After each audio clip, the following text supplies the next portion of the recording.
तोरण, बंधनवार क्यों बनाते हैं हम, क्यों लगाते हैं इसको अपने मेन डोर पे, और वो भी हमेशा अशोक के पत्तों से, अशोक ट्री के जो पत्ते होते हैं या फिर मैंगो ट्रीज। सो जस्ट इसलिए कि अच्छा लगता है देखने में या फिर पूजा में यूज़ किया जाता है इसलिए नहीं, हमें समझना चाहिए ये हमेशा से हमारे एंशियंट टाइम्स से इसको हम यूज़ कर रहे हैं। बिकॉज जो अशोक के ट्री की लीव्स हैं इनके कुछ साइंटिफिक और मेडिसिनल बेनिफिट्स होते हैं।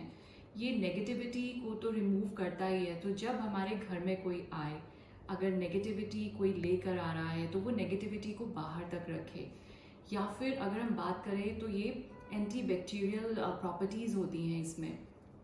अब अगर बात करते हैं मैंगो ट्रीज़ की, उनको क्यों मैंगो लीव्स को ही हमें लगाया जाता है जब बहुत पूजा, बड़े बड़े हवन होते हैं घर पे या गैदरिंग्स होती हैं, कुछ शुभ होता है, जब हमें पता है कि बहुत ज़्यादा लोग मिलने आने वाले हैं, तो उस टाइम हम बोलते हैं कि पूजा के बाद में पंडित जी बोलते हैं कि मैंगो ट्रीज़ यानी आम के पत्तों का तोरण बना के लगाइए।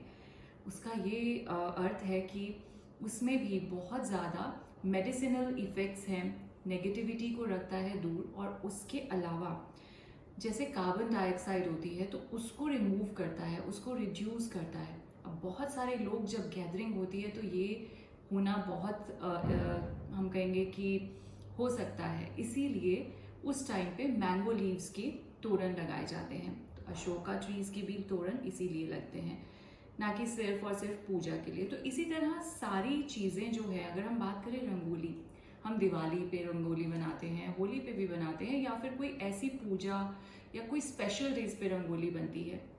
अब रंगोली जब बनती है मेन डोर पे, मेन डोर के बाहर, वो इसलिए कि देखने में सुंदर लग रही है। अब ये कैसे नेगेटिविटी को बाहर रखती है हमारे घर से। कोई भी घर पे आता है, अब इसके दो एस्पेक्ट हैं। कोई गेस्ट आए और हम उसको वेलकमिंग मोड में ये बना के रंगोली हम उनको वेलकम कर रहे हैं मन से।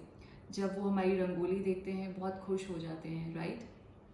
अगर कोई अपने मन में कुछ मन मुटाव लेकर आ रहा है, कोई जेलसी, कोई नेगेटिविटी ला रहा है, कोई नेगेटिव थॉट्स ला रहा है, तो जब आपकी रंगोली देखे तो उसके जो नेगेटिव थॉट्स हैं वो वहीं तक रह जाएं। और यदि हम बात करें इसको पॉजिटिव लेके, कोई आपके बहुत लव्ड वंस आ रहे हैं, वो देख के कितने खुश हो जाएंगे कि वाह, आपने उनके वेलकम के लिए इतनी ब्यूटीफुल रंगोली बनाई है, या उनके वेलकमिंग के लिए कुछ आपने इस तरह से डेकोरेट किया है। अब बात अगर ये करते हैं कि दिवाली आती है या कोई पूजा है या कोई स्पेशल डे है, तब हम अपने घर में बहुत दिए जलाते हैं, डेकोरेट करते हैं, लाइटिंग करते हैं, रंगोली बनाते हैं। लेकिन ये हम डेली में क्यों नहीं करते? अगर हम इसको डेली में करते हैं, क्योंकि हम बोलते हैं दिवाली है, माँ लक्ष्मी ने आना है, तो इसके वेलकम के लिए हम ये सब करें। लेकिन आप ये सोचिए कि यदि आप रोज़ ही, यानी कि रूटीन में भी आप ये सब करें कि अपने घर को साफ सुथरा रखें, क्लीन रखें, डेकोरेट करके रखें, तो जब भी कोई आएगा, so every day is Diwali, every day is a festival, so that should be there. So every festival gives us a message. If we talk about Holi, Holi पे हम कहते हैं रंगों को लगाना, एक दूसरे का मुंह मीठा कराना, मन से मन मुटाव हटाना। तो ये हमेशा हमें फॉलो करना है, ना कि सिर्फ होली वाले दिन। सेम वेज दिवाली है कि दिवाली है, घर को बहुत हमने सजा दिया, लाइट्स लगा दी, ठीक है, लेकिन उस समय जो गेस्ट आएंगे उनको अच्छा लगेगा, बाद में क्या। तो इसी तरह से हर एक फेस्टिवल से, हर एक त्योहार से, हर एक स्पेशल डे से हमें कुछ मैसेज मिलता है, और वो मैसेज लेना ज़रूरी है।